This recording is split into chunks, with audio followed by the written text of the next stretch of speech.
Well, hello there. I'm going to show you how to do a paint-a cookie. This is my addiction lately, along with sunflowers. But what you'll need is paintbrushes. These are the paintbrushes that I use.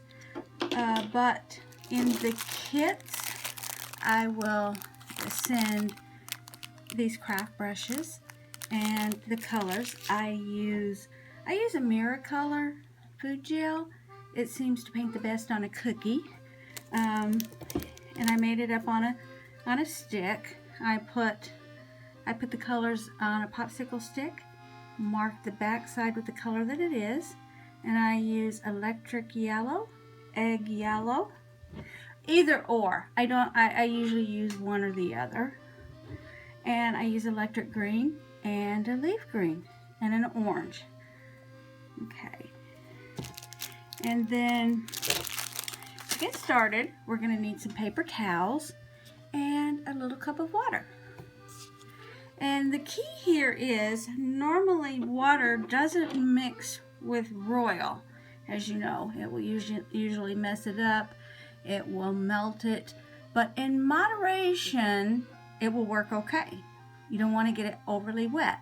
So I have a stack of paper towels. And every time I dip my brush in the water, I'm going to wipe it off with the towel. So I'm not going to exactly have it wet. It's just going to be, a little bit damp. And that's how you want it to keep it from messing up your cookie. Okay?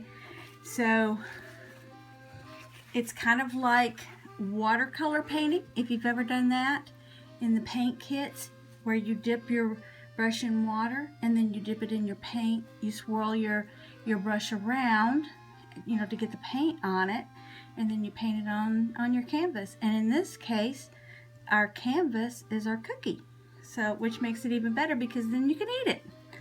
Okay, so here we go. I'm going to start first with my yellow.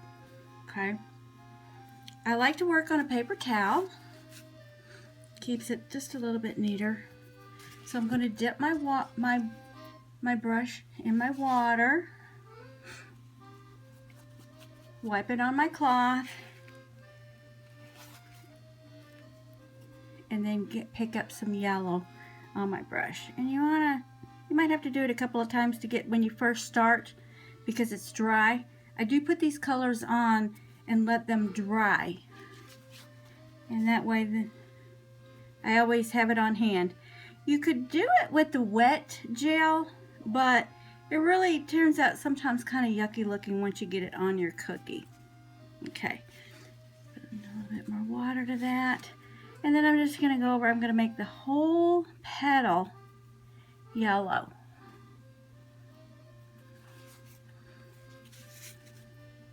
And I'm going to go along until I don't have any more on my brush. Get it wet. Dry it off. Now another thing that you can do too is get it on somewhat, like if you don't want it this bright that I'm putting on here, then don't put it on your whole petal. Just put it like that, and then come along with just your damp brush after it dries and blend it, and see how that will actually cover your whole cookie. I kind of like it that way sometimes, kind of splotchy looking, because in nature, nothing's perfect. The colors, you'll notice sometimes they have whites, they have gradient blends too, where you have the different shades of the color, like light, medium to dark. So any way you want to do it. Okay, and I'm just going to move right along and get the rest of these petals done.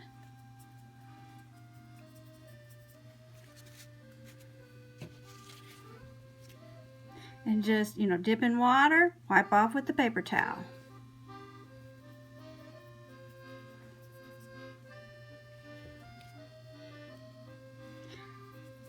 And the paint on these sticks will go a long way. I actually already used this stick, and I did a half a dozen cookies last night to take to my friends at the courthouse, and I still have quite a bit left over. So it does last a long, long way. If you use it wet from the bottle, it won't go as far. It's going to go on thicker. And this way, I like to do it the watercolor method, because that way you control how much color that you put on your cookie. You know, where you put it too.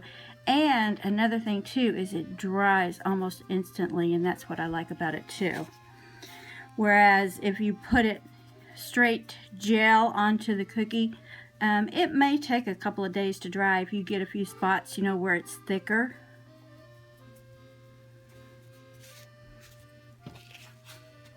Okay, we're just about finished with the yellow. And now this is just the colors I like. You can certainly do it any color you want. There's all different colors of sunflowers, shaded different ways. I have this one I did the center yellow, black. But then I also did a batch that I done the centers brown. And then you could even do your center where it had a little bit of green in there too, any way that you want to do. Okay, so now let's do the leaf.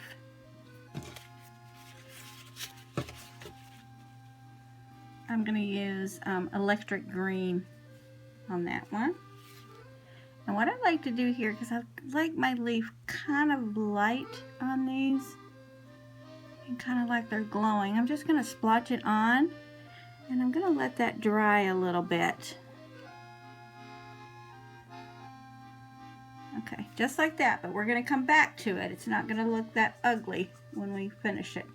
I'm going to wash the green off my brush, and now we're going to do some of the orange.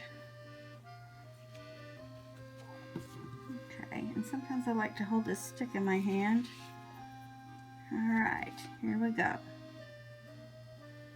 And what I'm going to do is I'm going to do the same thing I did to the leaf. I'm going to splotch it on. I'm going to go all the way around doing it that way. And I'm going to get that on. Just like that.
And this doesn't have to be perfect because we're actually gonna go over it and blend it.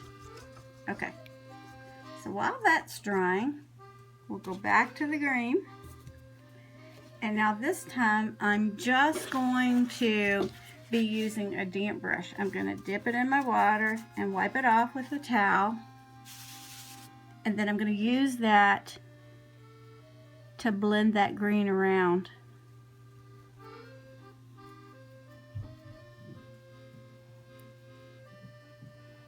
Now see how that's shading in? Okay, and I'm going to dip it in again.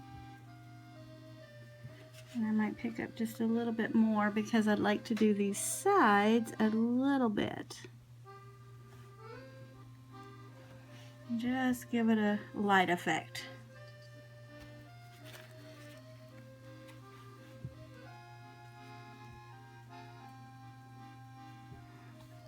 And if you get a spot that is too dark for your liking, you can take just the damp brush, blend it, and it will pick that color off and lighten it. See how I'm lightening that right there? So you can blend it any way that you like to make it look any color you want. Okay.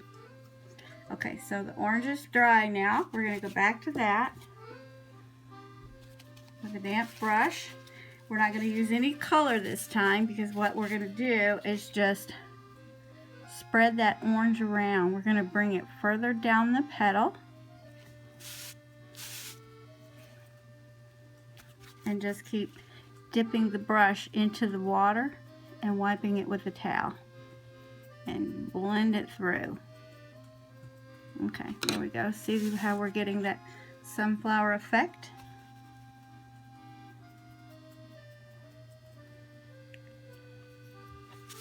I've also done it in the where I put the orange on this one. I've used brown, and my favorite brown is called Buckeye Brown, and that really colors it nice too. Just depends my mood. Sometimes I put a little bit of green on the petal, even like in between the petals, just to give it a little interest.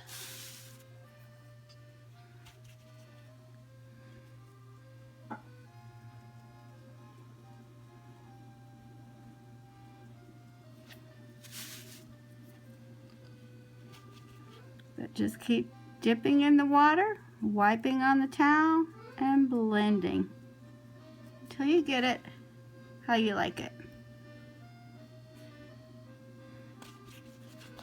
But don't drive yourself crazy. I have drove myself crazy before, and I'd let my cookies dry, and I come along and I think, oh, I'm gonna do that one more time, put another little coat of orange on there or egg yellow and mess with it and do it over and over and over. Don't do that.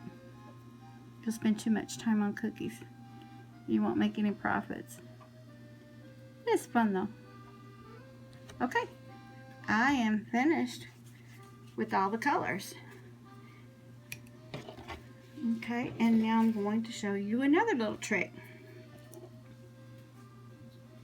I have an edible gold. I am really into putting gold on cookies and cakes.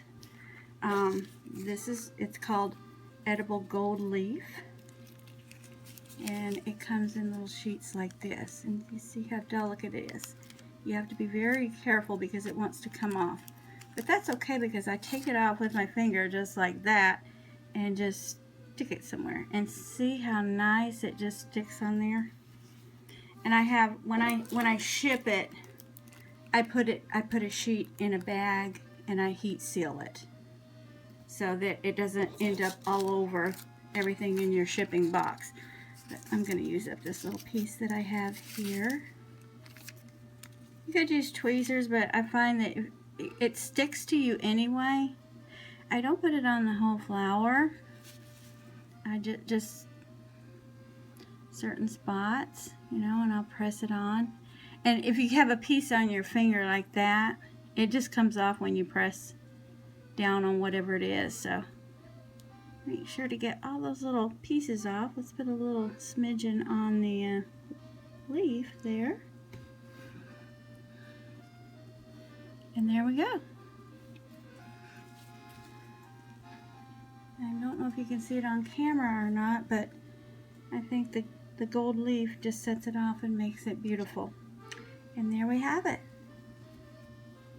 Your sunflower. This is a chocolate sugar cookie.